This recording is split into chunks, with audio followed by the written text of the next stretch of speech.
ప్రభునందు ప్రియులైన వారందరికీ నా శుభములు తెలియజేస్తున్నాను. ప్రియులారా, ఒక సీతాకోక చిలుకను చూసినట్లయితే అది ఆకు మీద గ్రుడ్డును పెడుతుంది. ఒక చిన్న పురుగు గ్రుడ్డులో నుండి బయటకు వస్తుంది. అది ప్యూపాగా మారి చివరకు 4వ దశలో తిరిగి అందమైన సీతాకోక చిలుకగా రంగులు సంతరించుకుని ఎగిరి వెళ్ళిపోతుంది. ఇది దాని యొక్క జీవిత చక్రం. అదేవిధంగా ఈ భూమి మీద మనం పరదేశులుగా పుట్టి జీవిస్తూ ఉన్నప్పటికీ, మనం కూడా అనేక ఆత్మీయ అనుభవాల గుండా దాటి వెళ్తున్నప్పటికీ, మన యొక్క జీవిత గమ్యం అయిన సృష్టికర్త యొక్క సారూప్యంలోనికి మనం కూడా మార్చబడాలి. ఈ లోకంలో మనము పరదేశులుగా జీవిస్తున్నాము అంటే ఒక ఖచ్చితమైన ఉద్దేశం లేకుండా జీవిస్తే జీవితం చాలా ప్రమాదకరంగా మారిపోతుంది. ఈ జీవిత యాత్ర మనము పట్టుకూటి కోసము, ధనము, పేరు, ప్రఖ్యాతుల కోసము చేసే పోరాటంలా ఉందే తప్ప నిత్యత్వాన్ని గురించి కానీ, మరణం తర్వాత జీవితాన్ని గురించి కానీ ఆలోచించలేకపోతున్నాం. ఈ రోజు మనం ఇక్కడ జీవించే జీవితమే నిత్యత్వంలో ఎక్కడ ఉండేది నిర్ణయిస్తుంది. అందుకే పేతురు గారు ఆయన వ్రాసిన మొదటి పత్రిక 1వ అధ్యాయము 16వ వచనంలో ఈ విధంగా హెచ్చరికను చేస్తున్నారు. మిమ్మల్ని పిలిచినవాడు పరిశుద్ధుడై ఉన్న ప్రకారము మీరును సమస్త ప్రవర్తన యందు పరిశుద్ధులై ఉండుడి అని. ప్రియులారా, ఈ లోకము మన కంటికి చాలా పెద్దదిగా కనిపించవచ్చు. అయినా కూడా లేఖనాల ప్రకారము నిత్యత్వానికి సిద్ధపడే చోటు మాత్రమే. జీవితానికి కేవలం ఇది ప్రారంభం మాత్రమే. ఈ లోకం దాటాక పరలోకంలోనో నిత్య నరకంలోనో ఉండబోతూ ఉన్నాం మనం. అందువల్ల క్రీస్తు వలె మనమందరము పరిశుద్ధమైన జీవితాన్ని జీవించాల్సి ఉంది. పరిశుద్ధత అనేది క్రీస్తు మార్గం కాదు, కానీ క్రీస్తే పరిశుద్ధతకు మార్గం. ప్రభువారి యొక్క పరిశుద్ధతలో ఎటువంటి మచ్చ మనకు కానరాదు. ఆయనలో ఎటువంటి కల్మషము లేదు. ఆయన ఏ పాపము చేయలేదు. ఆయన ఒక సంపూర్ణమైన పరిశుద్ధుడు. మత్తయి సువార్త 5వ అధ్యాయము 48వ వచనంలో ఈ విధంగా ఉంటుంది: మీ పరలోకపు తండ్రి పరిపూర్ణుడు కనుక మీరును పరిపూర్ణులుగా ఉండెదరు అని. ఆయన పరిశుద్ధుడై ఉన్న ప్రకారము మనం కూడా పరిశుద్ధులుగా ఉండాలి. చూడండి, మన పిల్లలకి మనం శుభ్రంగా ఉండే బట్టలే కదా వేస్తాం. వెంటనే ఏం చెప్తాం? మురికి చేసుకోవద్దు అని అంటాం. లేదంటే మట్టిలోకి వెళ్ళి ఆడుకోవద్దు అనే కదా చెప్తాం. మరి వస్త్రం కంటే మన ఆత్మ ఎంత ప్రాముఖ్యమైనది కదా. హృదయశుద్ధి కలవారు ధన్యులు, వారు దేవుని చూచెదరు అని వాక్యమే సెలవిస్తుంది. పరిశుద్ధత లేకుండా ఎవ్వరూ దేవుణ్ణి చూడలేరు అని హెబ్రీ గ్రంథకర్త సెలవిస్తూ ఉన్నారు. మరి పరిశుద్ధ జీవితం జీవించడం ఎలాగో, క్రీస్తు సారూప్యంలోనికి ఏ విధంగా మార్చబడాలో మనము కొన్ని విషయాల్ని ఈ రోజు ధ్యానించుకోబోతున్నాం. పరిశుద్ధ జీవితానికి 7 మెట్లు ఈ రోజు మన ధ్యాన భాగము. మొదటి మెట్టు, లోకంతో స్నేహము చేయకూడదు.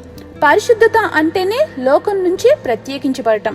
యాకోబు గారు ఆయన వ్రాసిన పత్రిక 4వ అధ్యాయము 4వ వచనంలో ఈ విధంగా సెలవిస్తూ ఉన్నారు: లోకంతో స్నేహం చేసేవారు దేవునికే శత్రువు అని. పరిశుద్ధ గ్రంథంలో లూకా సువార్త 15వ అధ్యాయంలో కనుక చూసినట్లయితే, తండ్రి యొక్క ప్రేమ కంటే లోకంతో స్నేహం గొప్పగా ఎంచిన చిన్న కుమారుడు సుఖభోగాల్ని కోరుకున్నప్పుడు అతని యొక్క జీవితం విషాదకరమైంది. పందులు తినే పొట్టు కూడా దొరకని స్థితి. లోకమిచ్చే ఉల్లాసం వైపు ఇష్టానుసారంగా వెళ్తే చేదైన అనుభవాలు ఎదుర్కొనక తప్పదు.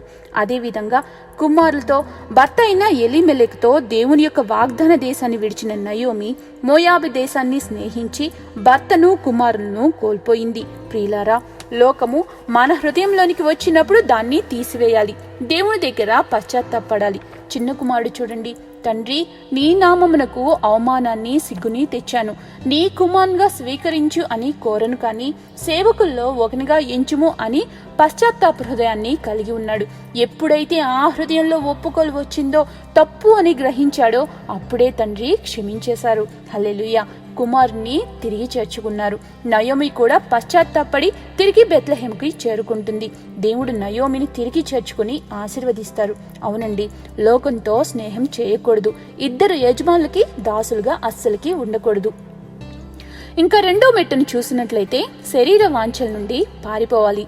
అంత్య దినాల్లో సాతాను చివరకు దేవుని బిడ్డల మధ్య కూడా ఈ శోధనను ప్రవేశపెడుతుంది. శరీర ఇచ్ఛ గర్భం ధరిస్తే పాపం కలుగుతుంది.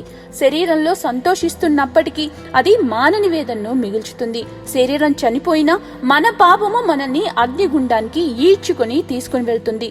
ఇలాంటి శోధనకు గురై పతనమైన ఒక వ్యక్తి మరియు పారిపోయి తప్పించుకున్న మరొక వ్యక్తిని గురించి ఈ రోజు మనము ధ్యానం చేద్దాం. మొదటిగా పతనమైన వాడు సూర్యుడిలా ప్రకాశించు అనే అర్థాన్ని కలిగిన పేరు కలిగిన సంసోను. ఈ విధంగా ఏ విధంగా అయితే నాజీరుగా దేవునికి సేవ చేయడానికి ప్రతిష్ఠించబడ్డాడో పాపపు చూపు దెలీలాను ఆశించాడు, మోహించాడు. ఫలితము శత్రువుల చేతికి అప్పగించబడి ఏ కళ్ళతో అయితే మోహించాడో ఆ కళ్ళు పీకివేయబడ్డాయి. దేవుని యొక్క శక్తి విడిచి వెళ్ళింది కూడా గ్రహించలేక హేళనకు హేతువుగా మారాడు. ఇంకా రెండో వ్యక్తి యోసేపు, ఒక బానిస. అతని గురించి ఏ పాపమూ వ్రాయబడలేదు. తన యజమానుడైన పోతీఫరు భార్య యోసేపు మీద కన్ను వేసి పాపానికి ప్రేరేపించినప్పుడు యోసేపు తన యజమాని భార్య మాటకు విధేయుడై ఉండాల్సిన ఇబ్బందికర పరిస్థితుల్లో కూడా పరలోకమందున్న యజమాన్ని సంతోషపెట్టడానికి నిర్ణయం చేశాడు. నేనెట్లు ఇంత ఘోర పాపము దేవునికి విరుద్ధంగా చేస్తాను అని అక్కడి నుండి తప్పించుకొని పారిపోతాడు. యోసేపుకు అప్పుడు ధర్మశాస్త్రం లేదు, మరి దేవుని వాక్యం కూడా తెలియదు. పరిస్థితులన్నీ అనుకూలంగా ఉన్నప్పటికీ పాపభోగాల్ని అనుభవించడానికి హృదయాన్ని అనుమతించలేదు. నమ్మక పాత్రుడిగా జీవించాడు. కానీ సంసోను దేవుణ్ణి ఎరిగి పాపంలో పడి పతనమైపోయాడు. అయితే ఇక్కడ ఒక ప్రశ్నను వేసుకుందాం. రక్షింపబడ్డ వ్యక్తి పాపంలో పడితే అతని యొక్క రక్షణ పోతుందా అని హెబ్రీ గ్రంథకర్త 5వ అధ్యాయము 10వ వచనంలో ఇలాగూ సెలవిస్తున్నారు. మనం పొందుకున్నది నిత్య రక్షణ అని. హల్లెలూయా. విశ్వాసి కాలు జారి పాపంలో కనుక పడితే దేవునితో తనకున్న సహవాసం పోతుంది, ఆత్మ దుఃఖిస్తుంది, రక్షణ ఆనందం పోతుంది, ప్రార్థనకు అడ్డం, ఎదుగుదలను కోల్పోతాము, అనేకులకు హాస్యాస్పదంగా మారుతాము. అయితే పశ్చాత్తాపము తిరిగి క్షమాపణను తీసుకొని వస్తుంది. సంసోను పశ్చాత్తాపంలోనికి నడిపించబడ్డాడు. అతని యొక్క బలాన్ని తిరిగి పొందుకున్నాడు. మత్తయి సువార్త 5వ అధ్యాయము 29వ వచనంలో ఈ విధంగా ఉంటుంది. అభ్యంతర పెట్టే కన్నుతో నరకంలో ప్రవేశించడం కంటే పెరిగివేయడం ప్రయోజనకరము అని. వాక్యాన్ని హృదయంలో ఉంచుకోవడం ద్వారా శరీరాశలను మనము జయించవచ్చు. ఇంకా మూడో మెట్టును చూసినట్లయితే దేవుని యొక్క మాటకు విధేయతను చూపాలి. బలులు అర్పించుట కంటే ఆజ్ఞను గైకొనుట, పొట్టేళ్లు క్రొవ్వు అర్పించుట కంటే మాట వినుట శ్రేష్టము. దేవుడే సెలవిస్తూ ఉన్నారు, నాకు కావలసింది బలులు కాదు, మాటకి విధేయత చూపడము అని. దేవుని యొక్క వాక్యానికి విధేయత చూపడము ఆశీర్వాదకరం. విధేయత ఎప్పుడూ ప్రశ్నించదు. అబ్రహాము దేవుని యొక్క మాటకి లోబడి తన్ను తాను అర్పించుకున్నారు. తాను ఆశీర్వదింపబడటమే కాకుండా తానే ఒక ఆశీర్వాదంగా మారారు. బలులు నైవేద్యాలు కాక క్రీస్తుతో సహవాసాన్ని కలిగి మన చిత్తాన్ని హృదయాన్ని ఆయనకే సమర్పించుకుందాం.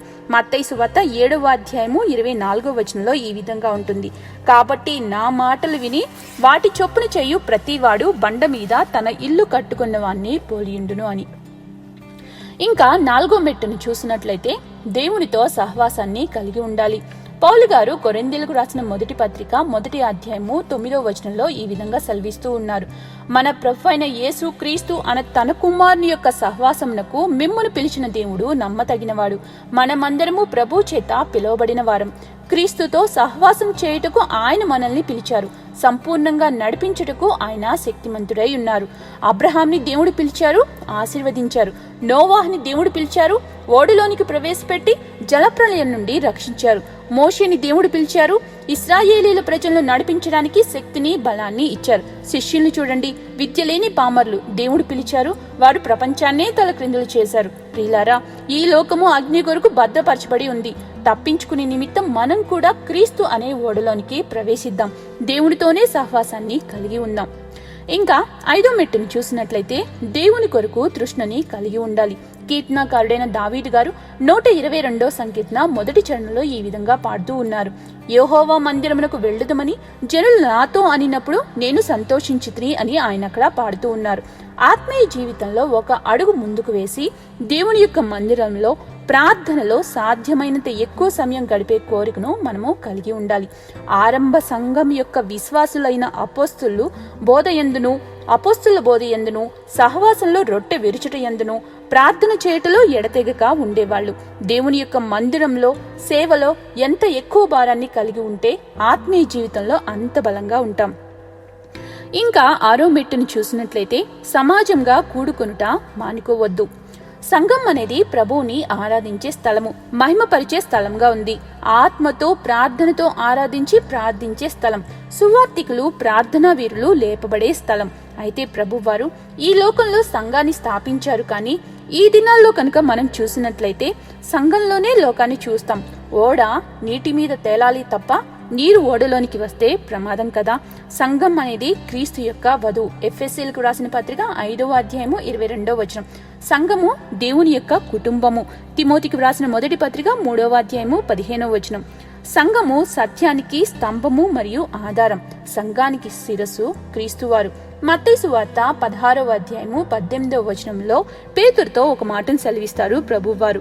బండ మీద నా సంఘాన్ని కట్టుదు అని ఆయన అక్కడ సెలవిస్తారు. కాబట్టి ప్రియులారా, ఆరాధనలో క్రమ పద్ధతిలో పాల్గొని భక్తితో దేవుని స్తుతించి ఆరాధించి ప్రార్థించి దేవుని యొక్క ఆశీర్వాదాన్ని మనందరం పొందుకుందాం.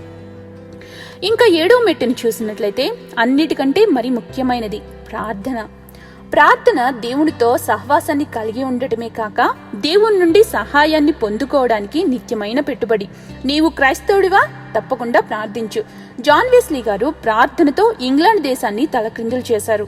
ప్రభు అనేక రాత్రులు మెలకుతో ప్రార్థించి తండ్రి యొక్క సహవాసంలోను గడిపిన విధానము మనకందరికీ మాదిరి. ప్రార్థన విశ్వాసికి హృదయ స్పందన వంటిది. ప్రార్థిస్తే దేవుని యొక్క ప్రసన్నతలో మనము నిలిచి ఉంటాము. ధనధాన్యాలు ఆస్తిపాస్తులు కోల్పోయినా పర్వాలేదండి, దేవుని యొక్క ప్రసన్నత మాత్రం ఎప్పుడూ కోల్పోకూడదు. ఏలియా ప్రార్థన తక్షణం దేవుడు అంగీకరించారు. సిలువలో దొంగ చేసిన ప్రార్థన ఆ దినమే పరదేశికి కొనిపోబడ్డాడు. దానియేలు యొక్క ప్రార్థన సింహాల నోరునే మోయించింది.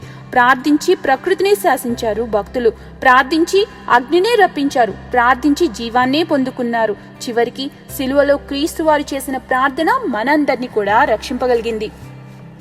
ప్రియులారా, అపవిత్రమైన ఈ లోకంలో పవిత్రంగా జీవించడం చాలా కష్టం. కానీ క్రీస్తు ప్రభు వారు మనకందరికీ మాదిరిని చూపించి వెళ్లారు. బురదలో పూసిన కలువ పువ్వు చూడండి, ఎంత నిర్మలంగా ఉంటుంది. లోకంలో మనము నీటిలో రాయిలా ఉండాలి తప్ప నీరు రాయిలోనికి ప్రవేశించదు కదా. అలాగే లోకం మనలో ప్రవేశింపకూడదు. చివరిగా ఒక విషయాన్ని చెప్పి ముగిస్తాను. ఒకానొక దినాన కఠినమైన బోధన పట్టి అభ్యంతరపడిన శిష్యులు వెళ్లిపోతారు. మీరు వెళ్లిపోతారా అని ప్రభువారు అడుగుతారు. అందుకు సీమోను పేతురు గారు ఒక చలించిపోయే అద్భుతమైన జవాబుని సందేశాన్ని ఇస్తారు. ప్రభువా, ఎవని యొద్దకు వెళ్ళుదుము? నీవే నిత్య జీవపు మాటలు కలవాడువు. యోహాను సువార్త 6వ అధ్యాయము. నీవు దేవుని పరిశుద్ధుడువు అని 2 అంశాలని ఆయన అక్కడ ప్రస్తావించారు. మొదటిది నిత్య జీవము, రెండవది క్రీస్తు దేవుని పరిశుద్ధుడు అని. నిత్య జీవానికి ప్రాముఖ్యమైన మెట్టు క్రీస్తు యొక్క సారూప్యంలోనికి మార్చబడము. దేవుని యొక్క తీర్పు దినం సమీపించి ఉందండి.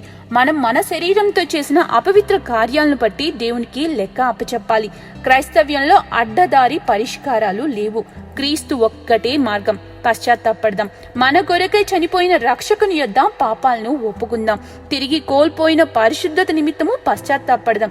చీకటి జీవితం నుండి విడుదల మరియు పరిశుద్ధ జీవితంగా మార్చబడే శక్తిని పొందుకుందాం.